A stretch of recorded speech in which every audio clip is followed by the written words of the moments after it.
let's talk about another team that is absolutely collapsing. A team that went all in at the deadline, did not trade Shohei Ohtani, dealt a bunch of prospects, and of course is again performing like they performed really for the past decade. I'm talking about the Los Angeles Angels. The Los Angeles Angels have lost 6 straight since the deadline, 7 of 9.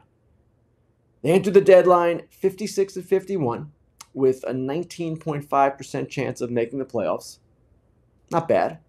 Now they're 56-57, below 500, down to about a 2.2% chance of making the playoffs. Now, Phil Nevin said what he had to say after their latest loss, and of course a manager is going to say what he said just here. I want you to take a look at this quote. Here's Phil Nevin. I know everybody is now done with us and counted us out. That's fine. We've got 26 guys in there plus staff that know we have it. They know we're still there. They know what's in front of us. There's that phrase. Phil Nevin is right, but here's the problem. The Angels still don't have Mike Trout. He should be back at some point in the next couple of weeks. And the other problem is their schedule is rough. Let's take a look at what they've got right in front of them pretty much for the rest of this month. 3 versus the Giants, 3 at Houston, 3 at Texas, their 2 biggest division rivals and 2 likely playoff teams. Actually, these are all likely playoff teams. Then 3 at home against Tampa Bay, 3 at home against Cincinnati. That is really difficult. That's 15 games ahead of them. So we all knew the danger of the Angels' strategy in keeping Ohtani and trading for all the pieces that they did. And the danger was that they might not get there. They probably would not get there. The odds were against them. They had basically a 1 in 5 chance, if that. But here they are. It's already disintegrated faster than anyone could have imagined. Will they play meaningful games in September? I'm not so sure at this point.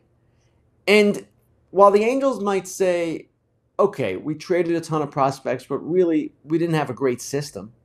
And of the prospects we traded, probably only the catcher, Edgar Quero, was the only big-time guy. He went to the White Sox in the Giolito trade, with Ronaldo Lopez coming back as well. Okay, that's fine. But here's the flaw in that theory. One, if you keep all those players, some of them will develop into better players than you think. It will also keep your depth intact for future trades, when you actually might have a better chance of doing some things. It just leaves you, in a sense, barren. Now, I don't expect most of the players they traded to become major league contributors, much less stars. But at the same time, to say you didn't hurt the organization by doing this, well, the original sin was keeping Ohtani at last year's deadline, 2022, when you could have cashed in, when you could have made the Juan Soto trade.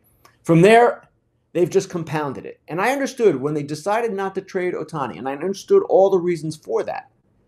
At that point, okay, you go for it. You might as well not go halfway, right?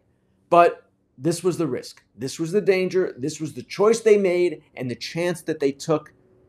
It's going to backfire. I'd be shocked if they came out of this. And it's just something that, frankly, we all saw coming.